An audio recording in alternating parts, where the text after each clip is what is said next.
आज हम पढ़ेंगे Berzelius hypothesis and Avogadro hypothesis. जो पहले हम पढ़ेंगे बर्जीलियस हिपोथेसिस। जो बर्जीलियस था ये स्वीडिश केमिस्ट था। इन्होंने क्या बोला कि जो डाल्टन एटॉमिक थ्योरी और गे लुसिक लॉ ऑफ गैसेस वॉल्यूम है उसके बीच में क्या है, एक रिलेशन स्थापित किया। उन्होंने एक रिलेशन बनाया। उन्होंने क्या बोला, उन्होंने जो गे लुसिक लॉ क्या था, गे Lussac's law of gaseous volume, क्या था ये?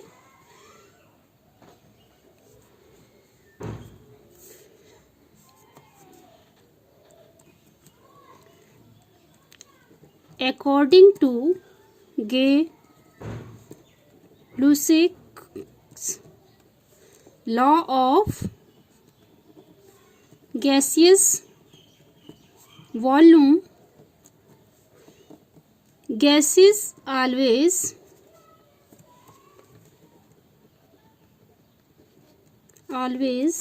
combine with one another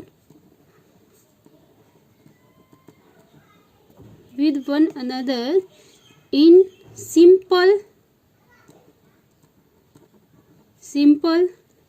ratio by volume।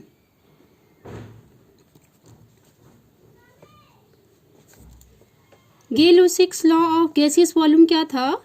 इस according to Gay Lussac's law of gaseous volume, gases always combine with one another in simple ratio by volume, which means जो gases है वो volume की term में combine करती हैं।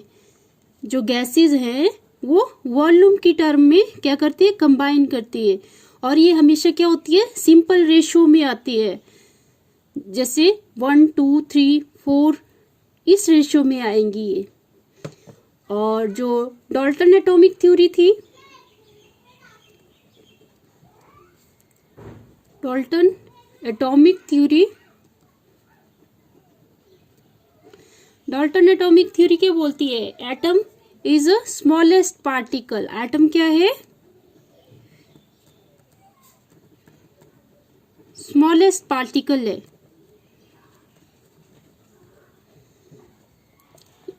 According to Dalton atomic theory, when element combine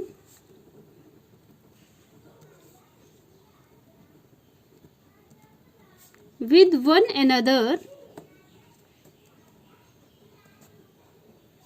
to form compound,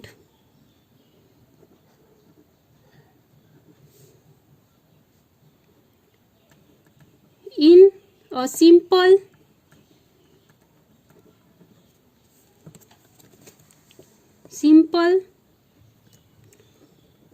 whole number ratio। Whole number ratio क्या होगी? जैसे 1:2 या 1:3 इस फॉर्म में मिलेंगे एटम। ठीक है। डाल्टन एटॉमिक थ्योरी क्या बोलती है? एटम क्या है? एक स्मॉलेस्ट पार्टिकल है। जब एलिमेंट कंबाइन करते हैं एक दूसरे के साथ वन अनदर, तो क्या फॉर्म होता है? कंपाउंड फॉर्म होता है। और जो कंपाउंड फॉर्म होता है वो सिंपल होल रेशियो में मिलता है हमें। जैसे 1:2 1:3 इस फॉर्म में मिलेगा। विच मीन्स कि इसका क्या अर्थ हुआ कि एटम जो है वो हमेशा लाइज करता है इंटीजर की फॉर्म में। Integer means 1 2 3 4 etcetera, not in fraction. Fraction में नहीं मिलेगा ये। फ्रैक्शन क्या होता है? 1/2 3/4 इस रेशियो में नहीं मिलेगा हमें ये। तो जो बर्जेलियस थे, बर्जेलियस क्या थे? एक स्वीडिश केमिस्ट थे। इन्होंने क्या किया, गे-लुसिक्स लॉ ऑफ गैसियस वॉल्यूम और डाल्टन एटॉमिक थ्योरी को कोरिलेट करने की कोशिश की इन्होंने। स्वीडिश केमिस्ट थे और इन्होंने क्या किया, tries to correlate the atomic Dalton atomic theory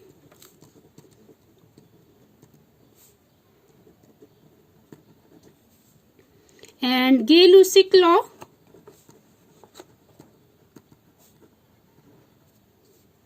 of gaseous volume। उन्होंने क्या आर्गुमेंट दिया, उन्होंने बोला जब एलिमेंट कंबाइन करते हैं तो वो एटम की रेशो में, सिंपल रेशो में कंबाइन होते हैं, और जो गैसेस है वो वॉल्यूम की रेशो में कंबाइन होती है। उन्होंने क्या आर्गुमेंट दिया, ही आर्गुड that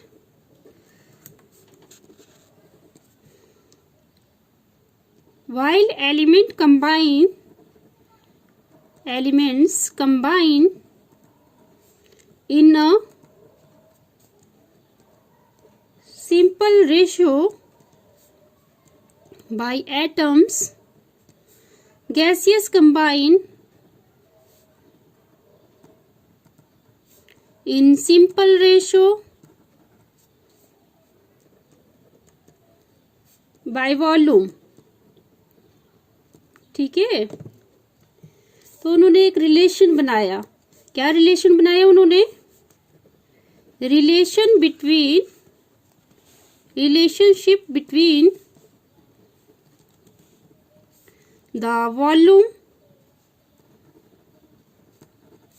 of gas and number of atoms it contain.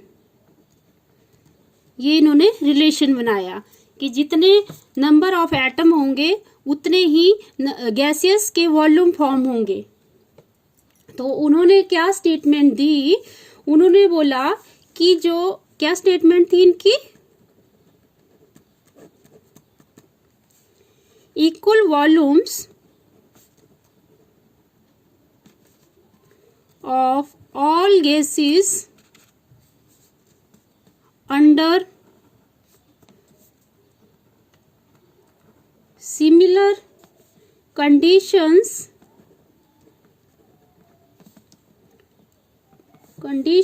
of temperature and pressure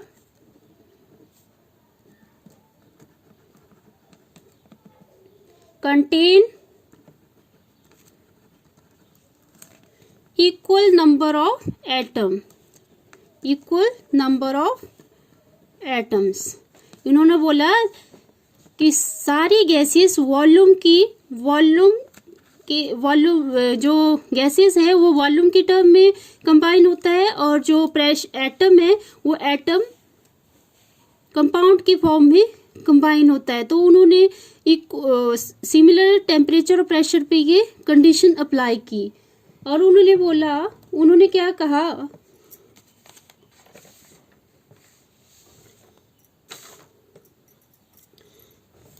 उन्होंने क्या एग्जाम्पल लिया, hydrogen combine with chlorine to form hydrochloric acid. तो गे-लुसिक्स लॉ के अकॉर्डिंग क्या है, जो हाइड्रोजन है वो कितने वॉल्यूम में है, 1 वॉल्यूम, और क्लोरीन 1 वॉल्यूम, हाइड्रोजन 2 वॉल्यूम। और डाल्टन एटॉमिक थ्योरी के अकॉर्डिंग एन एटम्स मान लिए इसको, एन एटम